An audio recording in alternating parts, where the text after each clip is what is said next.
You want to talk a little bit about the connection HAARP and this the language connection? I mean, I remember a really fascinating article that was many years ago now that I read on your website, Gary, that basically went into the idea of an original language, trying to track down if there was a basically validating the story of Babel, Babel's Tower in the Bible. Basically, that we had one language to begin with, and then something happened which kind of split it up, if you will.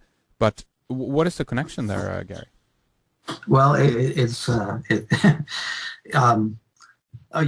HAARP installation that I was taken to was not the one in Gacona, Alaska, the one that has a website and most people, have seen pictures of. The one that I was taken to was in a place called Poker Flats, which was north of Fairbanks.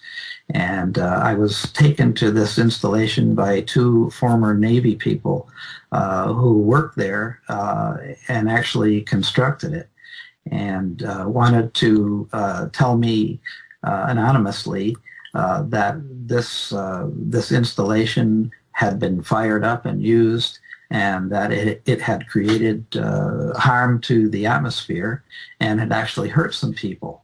And they actually took me around to see the installation, and then later took me to see some of the indigenous people up there that had suffered from the testing of this apparatus on two occasions where they used billions of watts to energize it.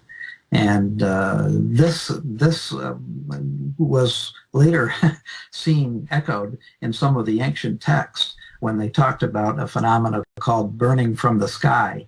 And some of the ancient texts had prophesied a hole being created in the protective layer of the sky and burning of people. So it was kind of a coincidence. So that's interesting. Kind of a second HAARP type facility than in Poker Flats. Do you know if this basically had the same function as the one we do know about it? This is the same atmospheric heater technology we're talking about, right? Right, and I don't really want to claim to be an expert in HAARP or anything. I was shown the installation so that I could write an article about it and say that it had been used and that it had caused harm, which I did. I wrote a story. And then got a reaction from the NSA wanting to know who had told me about this because they had violated their national security oath.